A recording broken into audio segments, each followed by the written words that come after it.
Hey, welcome back. It is a wicked Wednesday. I love Wednesdays overall because it's hump day, but today's a Wednesday, which is actually a Friday because tomorrow's a holiday. So it's like a super duper Wednesday. And then on top of it, when I look down the rundown, Erin Nicole is slotted in for this segment, so it makes it even better of a Wednesday/Friday. But Erin Nicole joins us. Thank you very much for being with us. And we just had Zen Sam's on. She's a Hollywood person. She's produced movie actress, and I don't know what her pronouns are, but I think it's actress. Saying that there's some more opportunity these days in Hollywood. Maybe people have a little more open mind. For women, absolutely. There is.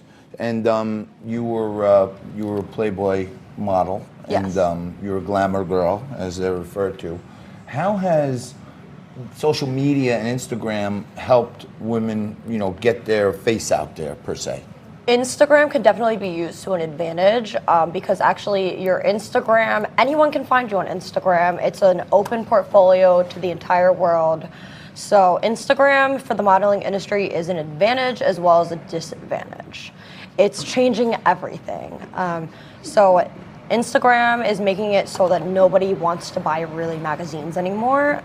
No, who's going to pay for a magazine when you can see everything for free on Instagram? Right. That's the disadvantage. Well, can you see everything for free on Instagram? Not quite. No, because some of these social media entrepreneurs have the page, and then they have the follow this page, and then all of a sudden you get the womp.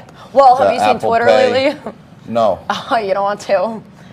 People are just putting like free porn on Twitter. Oh, but my goodness, really? Beside the point, I don't even have Twitter, but. Frank, we covered that a few weeks ago. That Twitter's not that's right. Twitter's no longer accepting political ads. That's right. That's right. But apparently they're accepting pornographic ads. No, they're not ads. Crazy. They're just putting them out there. This is outrageous. Yeah, for free. Look, I guess some things really are free. Erin, it was such a treat to have you on the show today because not only are you obviously a very beautiful woman and a very successful one, but your story is really inspirational. I know you grew up in foster care, and we hear about so many stories about people who come out of foster homes and they have a tough time as adults and they end up in jail right along the poverty line. How is it that you were able to overcome the odds and come out of foster care and be such an incredible success?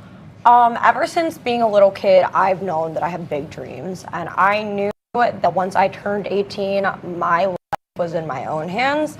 And for, as a child, it's not my fault. But once I'm an adult, it's completely in my control, and everything that I do is in my own hands, and it's a reflection on not my parents, but myself. So I knew that I didn't want to let my upbringing hold back my adulthood and my success. So how long did it take you to reach the level of success that you have? How long were you struggling for?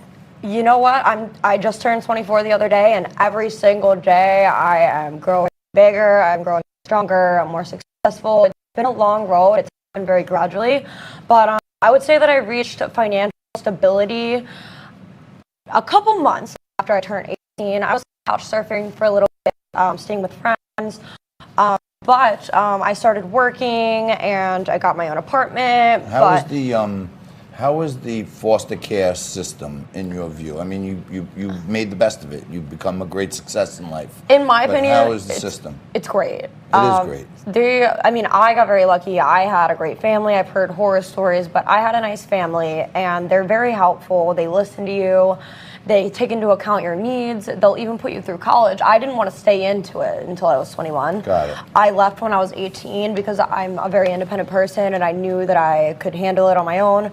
But in my opinion, it's fantastic, and it put me in a much better place. Sometimes you hear horror stories from people, but Erin, yours is a good experience. You've been a Playboy model. You've been in the pages of FHM.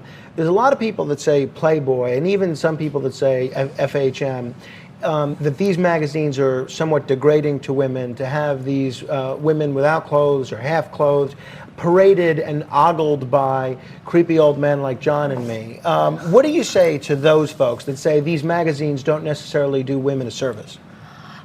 Well, to each their own. Not every woman is comfortable with being photographed in that manner, but for me, it's actually been pretty empowering. I'm capitalizing on the publication. I'm meeting great people through it. It's been great. I'm making good money.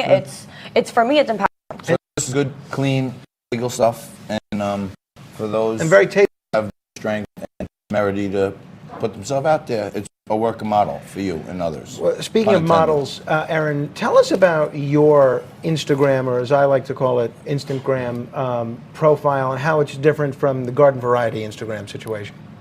Well, my Instagram, my Instagram is a mixture of my own art, and then it has my modeling photos. So basically you can come to my Instagram and you can find information about the destination photo events, like Meraki photo events, and other luxury workshops that can help models in the current era dealing with, how Instagram has it's changing everything. And tell us your Instagram handle so folks can find you. My Instagram handle it's Erin Nicole.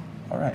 Check out Erin Nicole on Instagram, and I certainly will be. check out Liquid Lunch right after this quick commercial break. We'll be right back.